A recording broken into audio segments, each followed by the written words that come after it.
Masterizer. Sanibona igama le movie yethu yango-2021 i-Red Notice eka-Dwayne Johnson uThe Rock.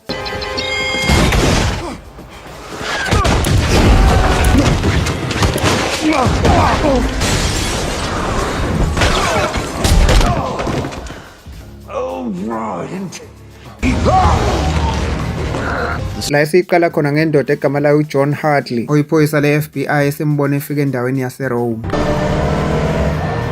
Ezoxwayisa omunye wesifazane nayo i-FBI igama lakhe uVarshidas ezomazisa ngesinye isigebengu esitshontsha kakhulu ubucwebe obubizayo igama laso Nolan Booth esasiplana ukuzontshontsha iqanda legolide likaCleopatra ekuhlotshiswe ngalo kule museum yakhona la eRome. uJohn Hartley no-Agent Das bangena la ngaphakathi emuseum ukuzovikela lelo qanda, kanti ngebhadi uNolan Booth wayeselintshontshile vele lelo qanda washiyela ifake. uJohn Hartley walibona walithela nge-Coca-Cola lancibilika. u-Agent Das waphuthuma ukuthi kuvalwe yonke iminyango yala emuseum kuba icabanga ukuthi isele uNolan Booth alikho kude kakhulu. uHartley wambona uBooth ngesikhathi ebaleka uBooth. Waqala lapho uHartley wajaha uBooth wayebaleka, wathi esendleleni uBooth washintsha lokhu ayegqoke ngaphezulu for ukudidisa umkhondo. u-Agent Das wathi uyamemeza uBooth wavele wakhipha elinye ibhomu elincane ephaketheni waqhumisa lona enzela ukuthi kuthuka abantu kube nesiphithiphithi. Langempela wanyamalala kuleso sixuku wakwazi ukubaleka kahle uBooth. Wababalekela uBooth lama-FBI ephuma ngazo zonke iy'ndlela ezayizodukisa umkhondo. Kodwa uJohn Hartley wayelokhu emlandele njalo engayekile ukumhubha ngoba wayesemva kwakhe. Bajaha nabaze bayokhiphela phezulu erufini bayowela phansi. Kodwa uBooth ngathi wayenejubane kakhulu kunoHartley ngoba waqhubeka wabaleka kakhulu ngesikhathi uHartley sesala ngemuva. Wagcine kwazile ukubaleka uBooth uHartley engasamtholanga. Kwahamba iy'nsuku nesimbonayo la ngolunye usuku ngesikhathi uBooth eyongena endaweni yakhe. Wathi uma engena endlini yakhe wathela into ephuzwayo kanti uzofica uHartley ehleli endlini yakhe emlindile. Wethuka kakhulu uBooth uma ebona uHartley endlini yakhe esayibuza ukuthi uyithole kanjani le ndawo yakhe eyimfihlo. Ngaleso sikhathi kwavela kwatheleka wonke ama-FBI ayihambisana no-Agent Das. Nokuyilapho kwaboshwa khona uBooth balithatha lelo qanda elalibiza $300 million.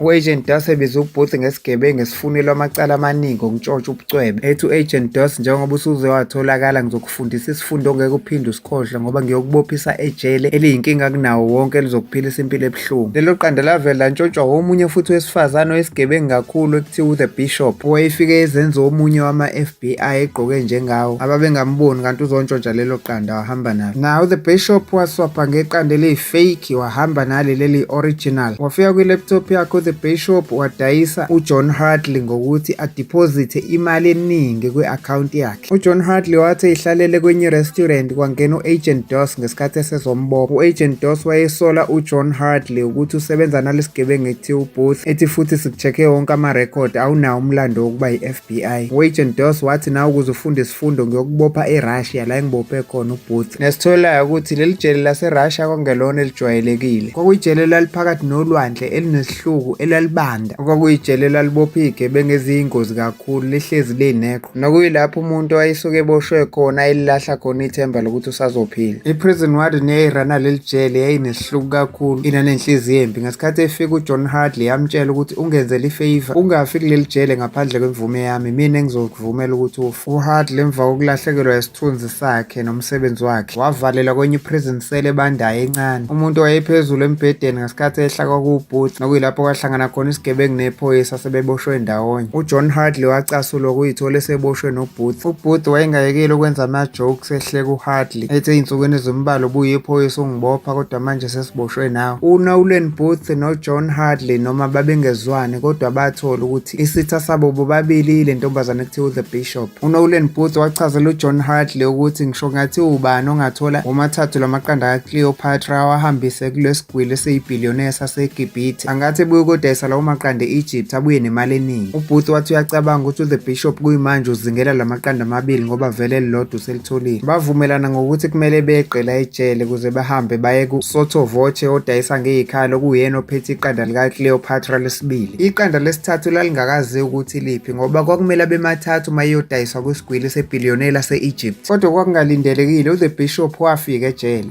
She's the bishop. Shit dip dick. The Bishop wayefuna ukuzokwenza ideal noBooth emthembisa ukuthi angamkhipha out la ejele futhi bese emkhokhela imali ewu-10% uma engamyalela leli qanda lesithathu likaCleopatra ukuthi liphi, okwakuyindawo eyayingaziwa ngisho uJohn Hartley ukuthi iphi. Kodwa uBooth wayinqaba leyo deal kaThe Bishop. Esehambile uThe Bishop, uHartley watshela uBooth ukuthi uThe Bishop wangiframe nawe unqabile ukwenza ideal naye. Indlela yokuthi ngiclearishe igama lami ngibuyisa isithunzi sami ukuthi ngimbambe uThe Bishop. uJohn Hartley wacela uNolan Booth ukuthi akamlekelele ukuthi athole uThe Bishop. uBooth yena wastika kwiplan yokuthi kuzomele beqelane noHartley ukuze bafike kuSoto Voce lo neqanda lesibili engakafiki uThe Bishop. uHartley noBooth bavumelana ngokuthi kuzomele kusasa beqe noma kanjani ngoba uzobe enza iphathi vele endaweni yakhe uSoto Voce kusasa, so bazothola ithuba elikahle lokuswapha lelo qanda ngefake. Besakhuluma babona ukuthi vele isikhathi siyahamba kufanele bavele beqe khona manje. uBooth waqhamuka neplani yokwenza isiqhumane ngokuhitha i-laundry soap kwi-basement yasejail. Lokho kwakudala isiphithiphithi nokulwa phakathi kwama-prison warden neyiboshwa,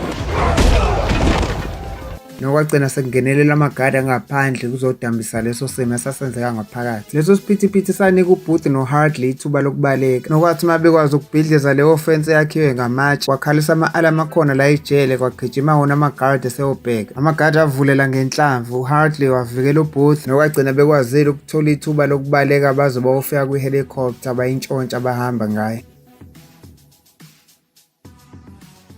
Nokwathi lapho sebeqile ejele uBooth wawuhlangana nomngani wakhe uThambwe okuyena owayebalethele impahla babezoyiqoka ephathini kaSoto Voce mase beyontshontsha iqanda lesibili. Udaba lokweqa kwabo ejele kwamthusa kakhulu uThe Bishop wayelifunda kwi-laptop yakhe. uThe Bishop wathumela lolo daba ku-Agent Dus elithumela ngelink eyayi-anonymous. Kuleyo link uThe Bishop wazowabhala nokuthi bazosuka lapho bayephi, emiyalelo ephathini kaSoto Voce, i-destination nesikhathi. uBooth noHartley bathole ebhanoyini elishayelwa umngani kaBooth uThambwe oyipilot, nokuyilapho babeplana khona ukuthi bazolintshontsha kanjani leli qanda endaweni kaSoto Voce. Emva kwesikhashana bafika lapho ephathini begqoke ngendlela yakhona. uBooth ezenza uwede oseva ama-drinks khona wayezokwazi ukuthatha ama-fingerprint kaSoto Voce eglasini yewayini. uHartley wayesenza iplani yokuyontshontsha iselfoni kaSoto Voce. uHartley wathi esamile kanjalo wethuswa ukubona uThe Bishop khona la ephathini, avele wayikhansela kanjalo wayiyeka leyo plani yakhe ngoba esefuna ukwenza izinto ngendlela yakhe.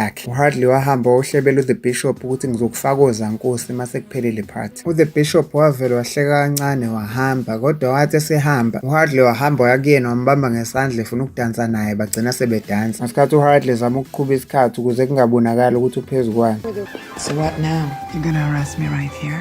Lokho kwaze kwanothiswa umnikazi womcimbi uSoto Voce, nokuyinto vele uHartley ayifuna ukuthi yenzeke. uSoto Voce wafika wabingelela uHartley wamtshela ukuthi ucela ukukhuluma kancane noThe Bishop. uHartley wavuma wathi ayikho inkinga, wenza ngathi uyahamba wayishayisa kuSoto Voce kanti uzontshontsha ifoni yakhe. uHartley wahamba akabonwanga umuntu ukuthi untshontshe ifoni kaSoto Voce. uHartley wahambisana noBooth naye basewatholile ama-fingerprint kaSoto Voce sebeya kwi-safe room kaSoto Voce. Bafika lapho ba-activate ama-security cameras for ukuthi babone kahle ama-passage abazohamba ngawo, nokwathi lapho sebeyivulile i-safe room ngama-facial recognition ayi-fake nerabhi eyine-fingerprint laSoto Voce lithathe eglasini yewayini. Bese yilapho baphazanyiswa i-FBI u-Agent Dus bakhomba ngesibhamu ethi kuHartley wayemsolile nasekuqaleni ukuthi usebenzisana noBooth ukutshontsha lamaqanda kuma-museum. uHartley wathi uzama ukuchazela u-Agent Dus ukuthi isigebengu sangempela la uThe Bishop, wathi samthethisa ukuthi angamqambeli amanga bavele bamshaya bamphuca nesibhamu bamvalela ngaphakathi bahamba. Bethuka uma bengena kwi-vault la kufihlwe khona iqanda befica uBishop, nokwaphoqa lapho ukuthi ukuze kutholakale leli qanda lesibili kuvele kuliwe. Lokho kwatrigger ne-security alarm yakhala, nokuyilapho aphuthuma khona uSoto Voce ehambisana nama-bodyguard akhe. Nasithola ukuthi uThe Bishop wayevele semtshelile uSoto Voce ngokufika kaBooth noHartley, okuwukuthi bese belindelwe vele ngoba bebezela becushiwe. uSoto Voce ngokulekelelana noThe Bishop nama-bodyguard kaSoto Voce bababopha babahlanganisa nepole, bababhunyela ngamanzi ukuze babe manzi kuzwele kahle mase bebachokha ngogesi. uThe Bishop wafika sebathotsharisha bachokha ngogesi babuza ukuthi liphi leli qanda lesithathu, kodwa phezu kwakho konke lokho abayitholanga impendulo. uSoto Voce wabona kungcono ayibambele yena, kuba wahamba wayoklinya uHartley esabuza ukuthi liphi leli qanda lesithathu. Ngokubona ukuthi izinto ziyashuba uBooth wagcina eshila ukuthi liphi, nokwathi uma beqeda ukusho leyo location wabadedela uSoto Voce wathi abaphume bahambe. Ngesikhathi besagijima wabajaha uSoto Voce bavulela ngenhlamvu badubula, kodwa bakwazi ukugcina bebalekile kanti bazothi bayaphuma emgodini baphumele bamele egroundini la ekwenziwa khona umdlalo wokuthi abantu bajahwe inkomo, kanti bazothi bayaphuma lapho bajahwe inkunzi yenkomo bebaleka. Kodwa uBooth noHartley bakwazi ukugcina bebalekile ngoba ba-end up sebekotele kwesinye isitimela seyimpahla. Ngokuthi base behamba isikhathi eside sebeqala ukuthembana, uBooth wagcina emtshelile uHartley ukuthi liphi iqanda lalise South America not e-Egypt njengoba detshela uThe Bishop ekuqaleni. uBooth watshela uHartley ukuthi nobaba wakhe wayekade umuntu ozingela ama-treasure, ethi mission kababa wakhe ekuzingeleni ama-treasure kwakuwukuthola iqanda lesithathu elalilahlekile lika-Cleopatra, ethi ngoba lamaqanda amadala kakhulu ubaba wakhe wayekholelwa ekutheni amabutho eNazi kaHitler alithola leli qanda ngempi ye-World War II alihambise eSouth America. Ethi ngalokho walandela i-curator eyayibizwa nge-Rudolf Zuyek eyayihamba ilibhekise ezweni lase-Argentina nokuyilapha ashona khona engakayiqedi imishini yakhe. uBooth watshela uHartley ukuthi uyakholelwa ukuthi lelo qanda lesithathu lika-Cleopatra lifihlwe kwi-secret bunker kaHitler. Ethi yonke leyo information wayithola kwi-library kababa wakhe oswashona emva kokuphahlaza iwashi likababa wakhe lasesandleni wathola ama-secret code ayisemva kwalo. Bahamba ngempela uHartley noBooth sebezweni lase-South America kulawo mahlathi. Babehamba ngokulandela imap necampus eyayiba-direct. Nabayithola sebezulazula ndawonye endaweni eyayingenalutho, lokho kwagcina sekucasula uHartley esethethisa uBooth ethi ayikaze ibe khona naleyo secret bunker ngoba phela lento ibakhomba la kodwa akho lutho. uBooth naye wayesadidekile ukuthi indaba lento ibakhombe la. Bethuka bobabili mabebuka phansi bathola ukuthi bame phezu kwento eyinsimbi ekukhombisa ukuthi kungaba yiyona le secret bunker abayifunayo. Baphenya inhlabathi sebesheshisa ngesikhathi sebediscover ukuthi kungenzeka kube yiyona le secret bunker. Bathi sebevule bangena kuleyo secret bunker engaphansi babona omunye umnyango oqhubekela ngaphakathi kodwa ukhiye ubonakala ukuthi udinga ukuvulwa ngokhiye oyispecial owakhele yona yodwa leyo ndawo. uBooth wayesamile lapho wabona uphawu olwalimesha lolu olubhalwe kwiwashi likababa wakhe lesandla, nokwathi mayibeka lona lelo washi likababa wakhe lapho wavuleka ngempela umnyango. Bathi mabengena lapho ngaphakathi babona izinto eziyi-treasure ezayingabiza imali eningi, nokwathi besaqalaze lezo zinto uBooth wafica elinye ibhokisi elalinophawu lika-Cleopatra. Walivula uBooth lelo box wafica ukuthi phakathi iqanda lesithathu elalahleka lika-Cleopatra lilapho. Kodwa bathe sebeyitshela ukuthi bayahamba ngoba sebelitholile iqanda bethuswa ukubona uBishop efike esekhomba uBooth ngesibhamu emtshela ukuthi akamnikeze iqanda, nokwabamangazi ukuthi ubebalandela yonke le ndlela ende kanje beze beyofika eSouth America. Ethi uThe Bishop ubalandele ngoba uyamazi uBooth ukuthi unamanga. Kodwa futhi kwaphinde kwafika nama-FBI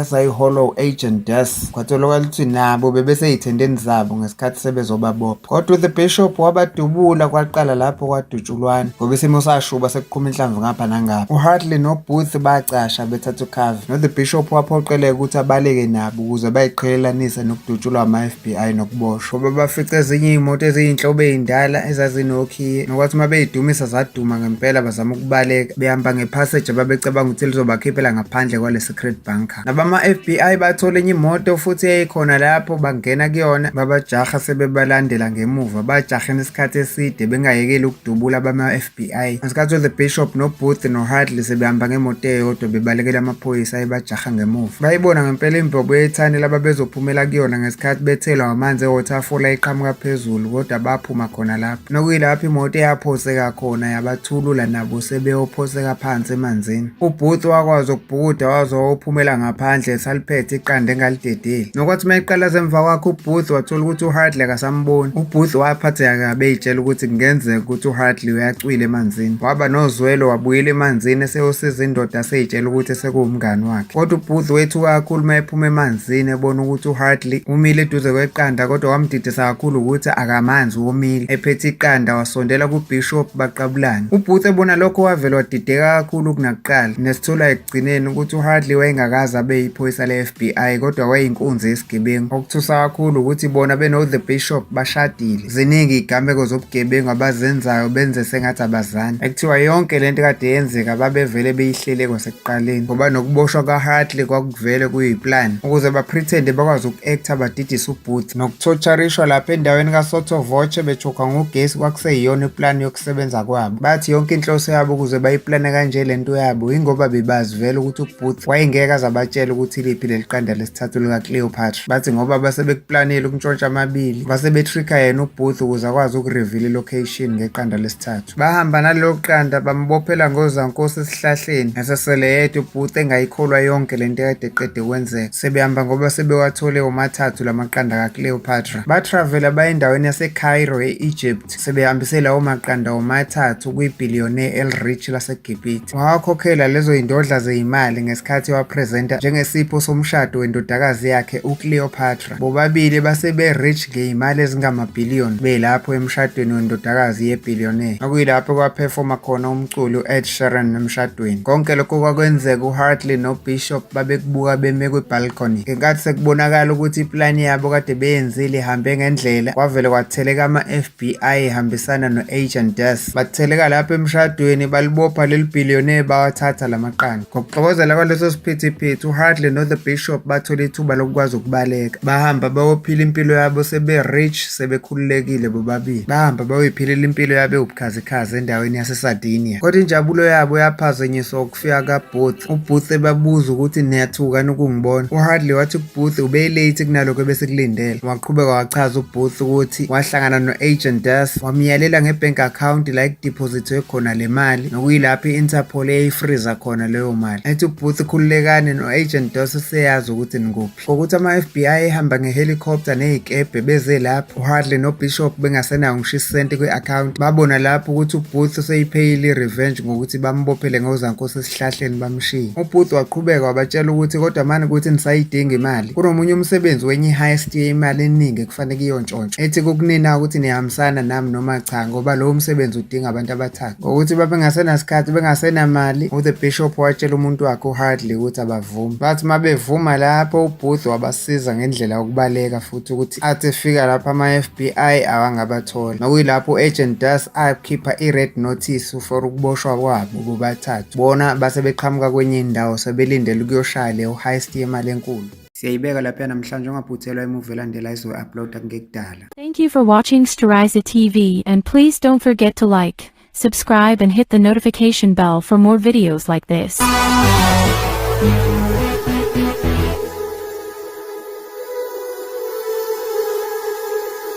Sterisa TV.